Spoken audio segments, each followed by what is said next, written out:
À Elenkin, dans le département de Suy, l'aire marine communautaire protégée UCABI a initié une journée de sensibilisation à la préservation de la mangrove. Un moment de découverte et de prise de conscience pour les élèves du collège en immersion dans cet écosystème vital. Le président du comité de gestion revient sur la mission de l'AMP UCABI et l'importance de sensibiliser dès le collège. Cette sortie pour nous est d'une importance capitale. Vous savez, dans nos axes justement d'intervention au niveau des axes stratégiques au niveau de l'aire marine protégée, l'autre axe, ça concerne la restauration des écosystèmes. Et la mangrove, faisant partie en tout cas du point culminant de la mise en place des aires marines protégées, pour nous également, c'est un espace qu'il faut vraiment protéger. Et dans la protection de cet espace, nous avons plusieurs activités que nous pouvons mener.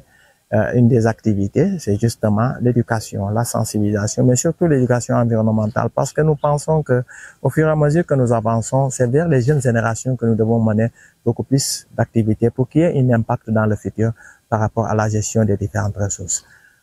Cette année, nous avons fait plusieurs écoles.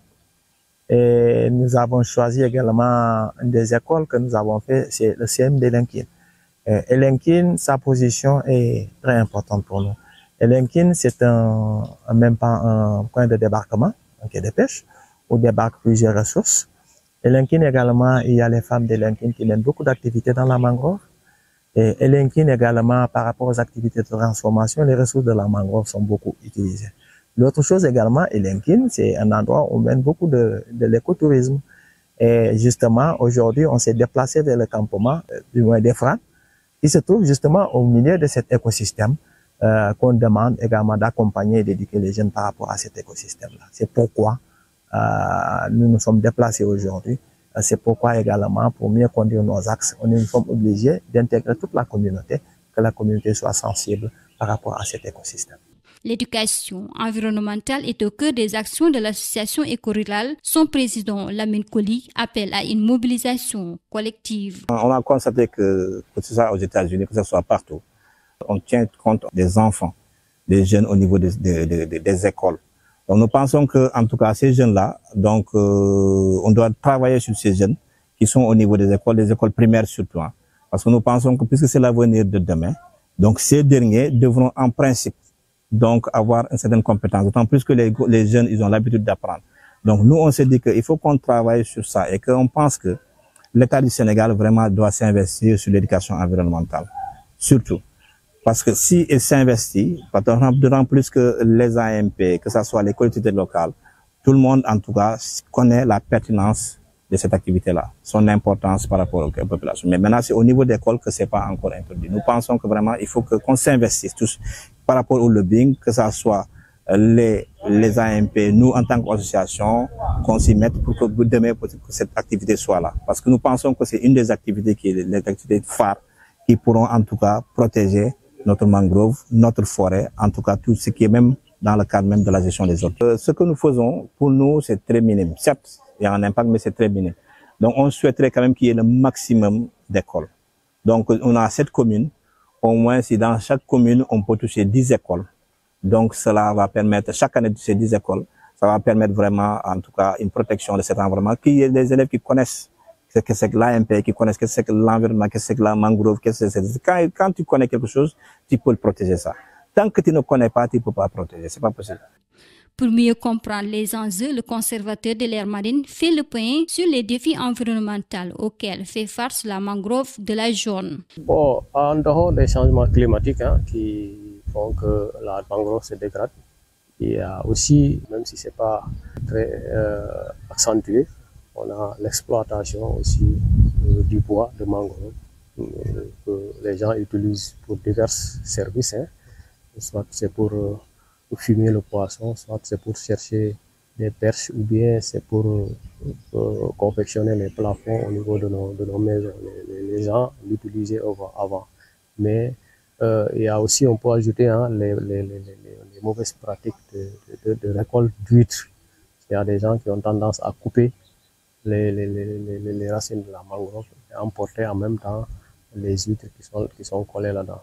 Donc ça, on ne cesse de sensibiliser les populations par rapport à ces pratiques-là pour que les gens puissent préserver cette ressource forestière qui est très, très, très importante. Les populations sont conscientes, ils en sont conscients par rapport à l'importance de la mangrove. Donc, quand vous interrogez les populations, ils peuvent vraiment vous détailler vraiment l'importance de cet écosystème. D'où vraiment, je pense que par rapport à la sensibilisation, c'est vrai que les pratiques, certaines pratiques, mauvaises pratiques persistent, mais je pense que si on devait faire les statistiques, donc ça devient de moins en moins important. L'animation sur le terrain, c'est son quotidien. Moussa Mbalo partage son engagement et son amour de la nature.